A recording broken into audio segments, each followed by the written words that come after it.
Who is Forrest Griffin? So Forrest Griffin was an all-American mixed martial artist fighting in the early days of the UFC between 2005 and 2012. Now, many old school fans and new fans alike regard him as a pioneer and a legend of the sport in a time when pundits were still calling it human cockfighting. Human cockfighting. It's human cockfighting. Human cockfighting. And you know what, to the new fans who might not be as familiar with him, I bet you don't know just how significant his career and particularly his entrance into the UFC truly was. Hello friends, I'm Rob from Who Is MMA, and we're here to give you the lowdown on all the fighters and key figures in the sport who have made our favourite fighting sport what it is today. Feel free to drop a comment down below and suggest on who you think we should cover next. Now on with the video. Forrest Griffin. Born and raised in Columbus, Ohio, he never initially had the intention of becoming a world-class mixed martial artist. He started training out of somewhat necessity because he was working as a law enforcement officer for the Richmond County Sheriff's Office in Augusta, whilst he was attending the University of Georgia. After training out of hardcore gym in Athens for 7 years, he decided to start his pro career in 2001 after going 6-0 in the amateur leagues. Pretty good.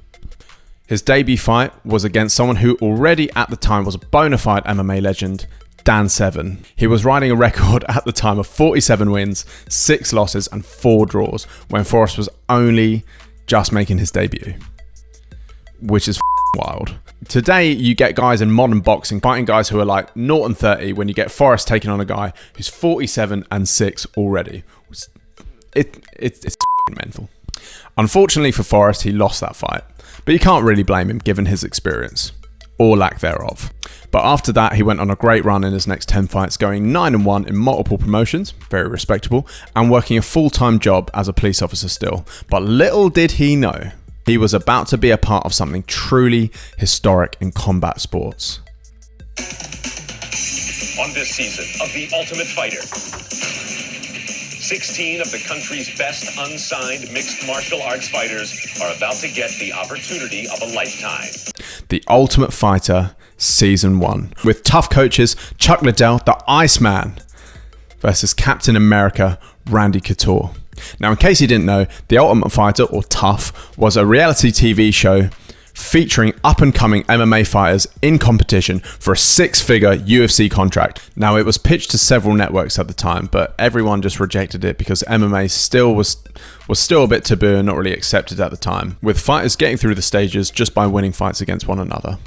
It was pitched to several networks, each one rejecting the idea outright, not until the UFC approached Spike TV with an offer to pay $10 million production costs themselves, which is completely unheard of until that point. And me, there were some bangers in this season. Forrest, representing Team Liddell, started his Ultimate Fighter run against Alex Shona. He came out with his usual style, marching forward, being aggressive, throwing a barrage of punches and kicks straight from the get-go. Now, for as long as it lasted, it was a competitive fight, with Alex Shona being able to keep up and get off some good shots of his own and returning aggression.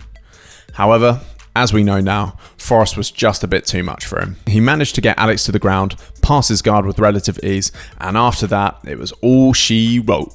Just raining down right hand after right hand, ultimately forcing his opponent to tap to strikes in just a minute and a half of the very first round, which is, tapping to strikes isn't something you see very often, to be fair. Swiftly after his first win on the show, he had to have his second fight just 1 week later against Sam Hoger. Forrest came out a bit more methodical this fight, picking his shots and circling around the ring instead of moving straight forward. Sam Hoger was able to match the amount of shots being thrown his way and was definitely a lot more competitive on the scorecards, and you could even argue he won the first round over Forrest. But ultimately his effort was in vain, and 1 minute into the second round, Forrest was able to let off a flurry of crippling knees, which led his opponent to drop to the ground and get finished, and Forrest gets his hands raised yet again. So now he stands 2 fights down, just 1 fight to go to win the big 6-figure contract into the UFC. The biggest fight of his life awaits, and ahead of him, a man just as battle-tested, determined and willing to give everything that he's got for the show's grand prize. Stephan Bonnar. After grinding out a split decision win over Bobby Southworth and locking up a first round armbar over a young Mike Swick, he had secured his place in the final with Forrest. Now, just a bit of side context you should know about the time. The Fertitta brothers had bought the UFC for $2 million in 2001 from a company called SEG, which was standing on the brink of bankruptcy. They made Dana White the president of the company, which he still holds to this day, as he's been the frontrunner bringing MMA to the mainstream. But in the 4 years between purchase and The Ultimate Fighter, it was a constant uphill battle getting MMA out there into the masses. It was still outlawed in a few states, and Zuffa was hemorrhaging money on every UFC event that it held. They needed something to pull them out the brink of despair. And the finale did just that. It was the spark that lit the MMA world on fire and gave us one of the best booms in the entirety of the sport. The fight against these two men was absolutely legendary. For 3 rounds, they beat each other up pillar to post, standing toe to toe the entire time. An amazing display of heart and courage from both men. Everyone loves an underdog story, and it just felt like a Rocky movie. Except it was more like Rocky fighting another Rocky. By the last round, the crowd was absolutely roaring. And honestly, from looking at the footage, it sounds a lot louder than a few modern day crowds. And keep in mind, back then the venues were a lot smaller than the UFC events they hold today.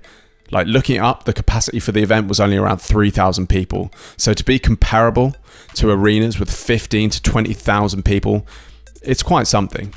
Anyway, after a battle of the ages, only one man can get his hand raised, and you know who it was. The boy, Forrest Griffin.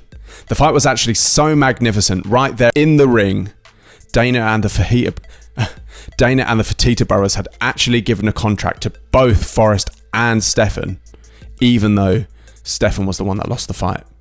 And in 2013, 8 years later, both Forrest and Stephan were inducted into the UFC Hall of Fame, with Dana singing their praises and saying this.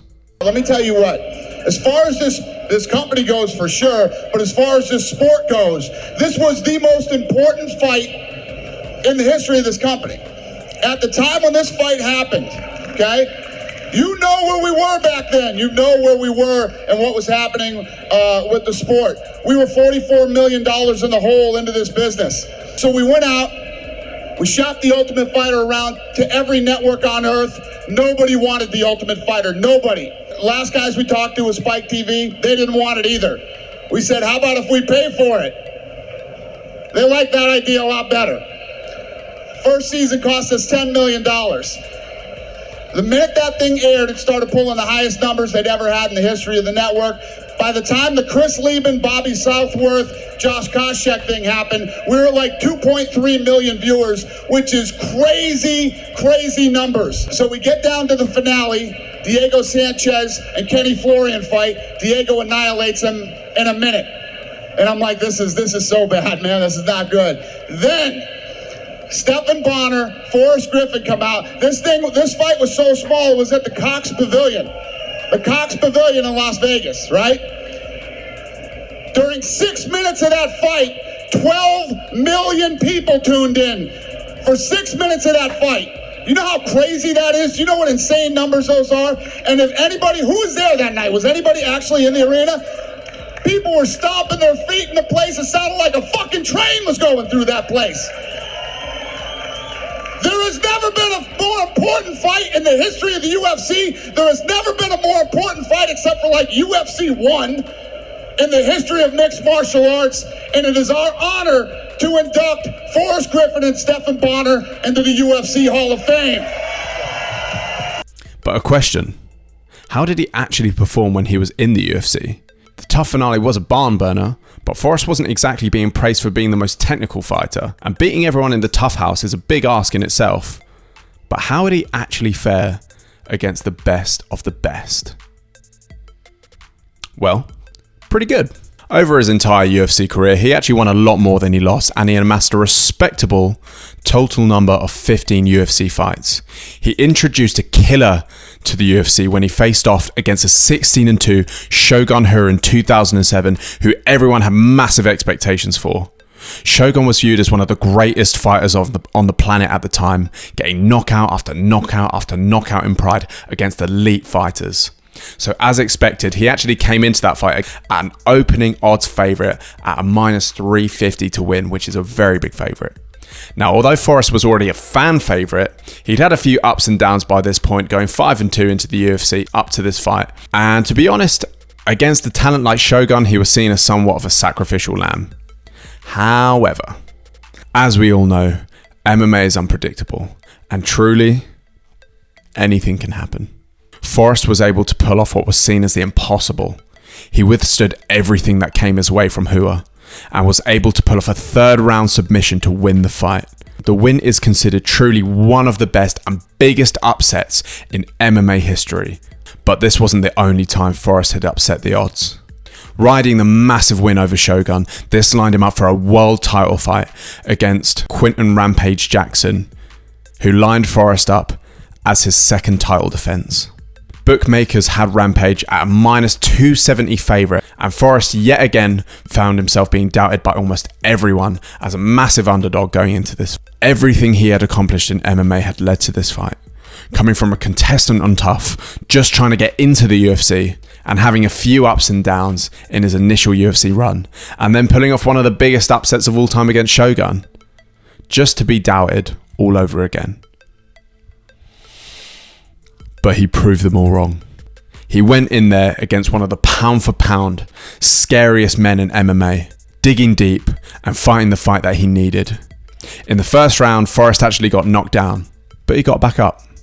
But after getting woken up a little bit, he shifted the momentum of the fight drastically in the second by landing some great leg kicks, he threatened submissions, and he dominated the rest of the round, just beating Rampage up on the mat. The rest of the fight was fantastic and it was incredibly competitive, but Forrest showed everyone what he was made of, and that was that he was truly a world-class, hard-working MMA talent, and ended up getting his hand raised once again. Declaring the winner by unanimous decision and new UFC Undisputed World Light Heavyweight Champion, Forrest Griffin!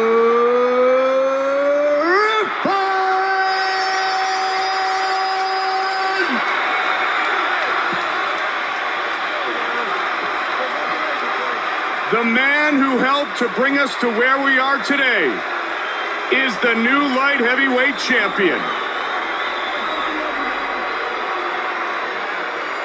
Here's Joe. All right. What's up, champ? All right. I've already cried in the octagon once, so I'm not going to do that again. Achieving the highest pinnacle in all of mixed martial arts, cementing his legacy in the history of this sport. He finally won the UFC light heavyweight title. He went from a contestant and Tough to getting in the UFC to becoming the champion. He was the first ever contestant on The Ultimate Fighter to win a championship belt in the UFC, cementing his legacy in the history books of this sport. Final question is, where is he now? Well, he stayed in very good graces with the UFC, long past his retirement from fighting in the cage. And in 2017, he was employed, and he currently still holds the position as the Vice President of Athlete Development in the UFC Performance Institute in Las Vegas, helping to mold the future generation of fighters that go and train there. And there you go. If you made it to this point in the video, thanks a lot for watching. I really hope you enjoyed it, or at least found it interesting. If you could please leave a like, it really helps us out, and it tells the YouTube algorithm to push us out to more people, and it helps us grow at a much quicker rate. I'd really appreciate it. Have a great day. Peace.